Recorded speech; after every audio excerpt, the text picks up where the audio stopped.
Just before we get into the video today, I've got a quick message that I want to share with you guys. One of my friends and a fellow Battlefield community member, Rory, he's currently in Thailand on his honeymoon with his brand new wife, Abby, and unfortunately yesterday, they were involved in a bike accident, and both of them are now in hospital in Thailand. Now, due to some complications with their travel insurance, the accident may not be covered by their policy, and currently the treatment they've received is looking to cost around £12,000. Their passports are also being held by the hospital. That's pretty standard in Thailand, but the hospital won't release those passports until it's confirmed that their bill is actually going to be paid. Now, Rory started a GoFundMe this morning, and it's already reached around £2,500 at the time of making this video, which is just great and fantastic news, but more is going to be needed to cover the entire bill. So if you've got any money that you wouldn't mind donating, these guys right now, they really need your help. Rory is honestly one of the kindest and most caring people that I know, and he's been there for me personally through some really difficult times over the last couple of years, and he's given me some really great advice about what to do. And Abby, I met her last year, and she's an absolutely lovely person as well. These two guys, they deserve to be happy, and right now they're in a really difficult situation. The link to the GoFundMe is at the top of the description, and really any help you guys can give will be appreciated. If you just want to share the link with your friends, then they might be able to help out, then please do. Anything you guys can give will help Rory and Abby out of a really tough situation, and it'll help bring them home to the UK.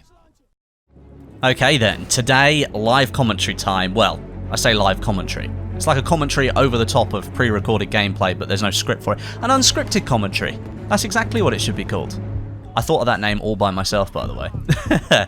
We're using the brand new Karabin 1938M. It's on the screen right now, and I think this gameplay is like rank 2 to 4 or something, so I haven't got all of the specializations active on it, but I think this was like the second round after I unlocked it, and it just happened to be Mercury, which is definitely my favorite map at the moment in Battlefield 5, and it's great for some sort of frantic infantry gameplay. But yeah, the title of the video, the new Assault Sniper. I found this thing to be really, really fun to use at sort of medium and long range. It can work at close range, but obviously it's a semi-auto rifle, and I've opted to use the highest power optic that I could on it. And you can see here, I'm just sort of getting used to like the lead time on the bullets and all that kind of stuff. So the gameplay's not the best, but I do go on some pretty good kill streaks sort of in the next few minutes to give you guys some kind of idea of what this weapon can really do. But yeah, I think this is kind of like the assault class's like sniper. It's like an aggressive weapon, but you can pick people off from far distances. I think I managed to get this guy. I'm not 100%. I'm not sure if it's this clip or the next one. Look at this one. The guy just sort of moved in the way of that third bullet, and it just tapped him in the head. That guy got unlucky, and I got seriously lucky. But yeah, I think this is like a really good option for like mid to long range on the assault class. And the first round that I used it, I really, really enjoyed it. And this is why I like Mercury so much. Like, infantry can just pop up out of anywhere. It doesn't really matter where you are on the map. You're always sort of being threatened by infantry. And I didn't know how people could actually see me here. I think they may have noticed me going up the stairs or whatever. But this is one of the best points. If you want to pick off some people trying to come up to C from the B point, sort of get in one of those radar towers if it's not destroyed, and it offers some really, really good cover. But these guys just kept coming across the hill. Like, the B point is a really good launching point towards C anyway.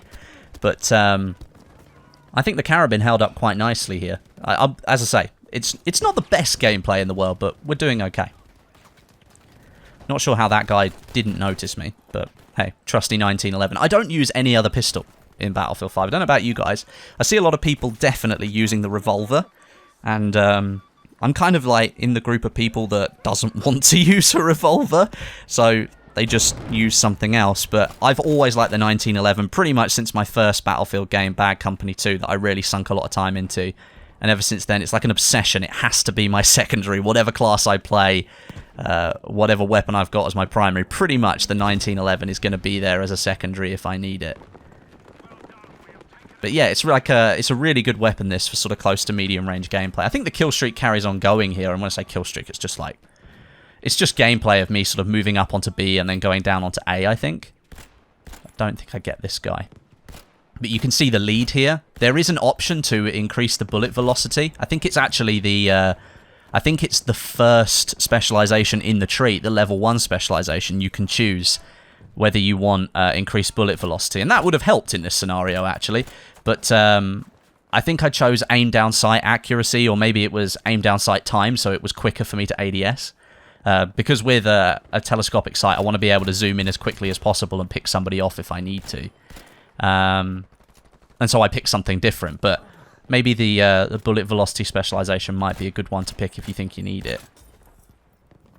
But yeah, like so far, I think this is a weapon that I can definitely see myself using. I used to be a really big fan of the Gewehr 43 when Battlefield 5 first came out, and obviously moving from Battlefield 1, the medic class had all the self-loading rifles in that game, and sort of when I saw that all of the semi-automatic rifles were on the assault, I thought it was really cool because I could shift basically from my medic playstyle straight across to my assault playstyle. But over time, I just transitioned back towards using assault rifles, and let's face it, who wouldn't? The STG's pretty good in this game, the Sturmgewehr's pretty good in this game. So if it comes to a choice between a semi-automatic and a fully automatic weapon, and the fully automatic weapon is just going to help me more, I'm just going to take that every single time. There's no point handicapping yourself with a semi-auto. But here on Mercury, the lines of sight are quite long, and there's not a huge amount of cover between some of these hills, so having a semi-automatic rifle for that mid to long range combat can be really, really helpful. It's got a little bit of spammability, this Karabin, but it's still got a little bit of recoil on it. I don't know if you noticed, there's a few times where I've like sort of spammed a few shots out and the recoil's definitely kicked up a little bit and I've gone off target. I think specialization level 4, you can reduce the recoil on the left-hand side of the tree, I think it is. So you can choose that as your 4th option. And I think in this gameplay, I think I remember now, I've got 3 of the 4 specializations active, so I haven't got that 4th level. So if I had the vertical recoil reduction on there, that might have helped me out a little bit more. This guy picked me off nice and cleanly. That was a lovely shot, I've got to say. But just a quick shout out, actually, to this guy right here, Baggies, who's our squad medic. This guy was an absolute legend. He was there, like, picking me up all the time. And I don't know if it was just because it was me and he knew it was me, but I checked the chat and nobody was saying anything in the chat.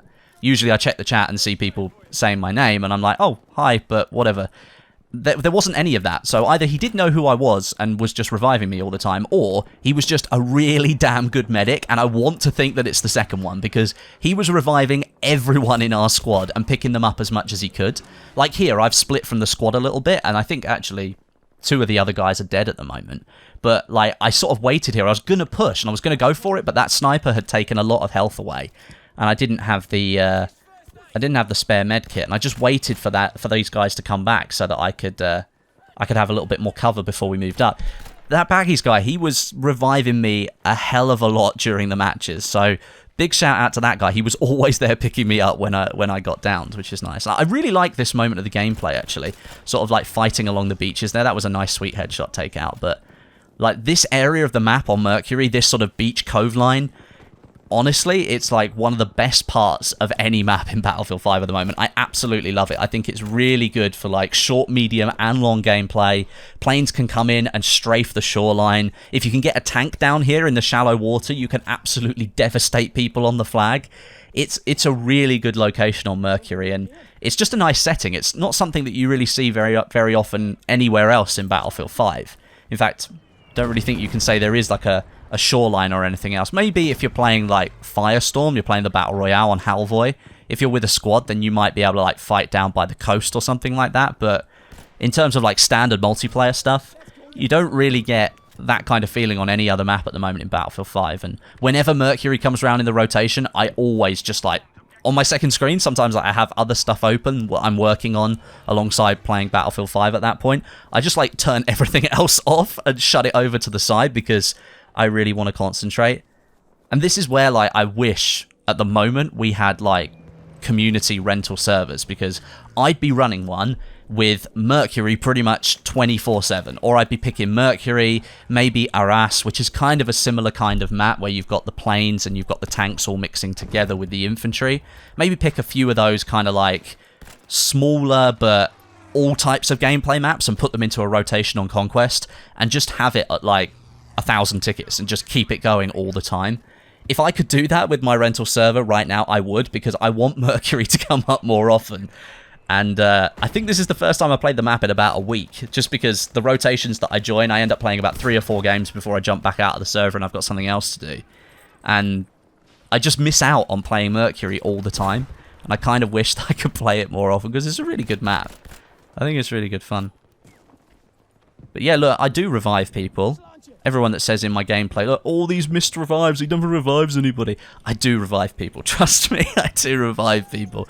It's just that sometimes you have to make sure the gameplay in your video is entertaining. It's the power of editing. I edit out a lot of the bad gameplay that wouldn't be very entertaining for you, and I put the best gameplay in that I can. It's like a rolling montage of all the good clips that I got during that round.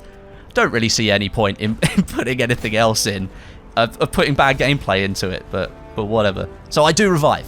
You can tick that myth off your list. But yeah, that's about it. This is the new Karabin 1938M. I really like it. I think it's a really good weapon. I think it's something nice and different. It's not an MMG, thank God, which is great. And it doesn't have a bipod on it either, so that makes me even more happy.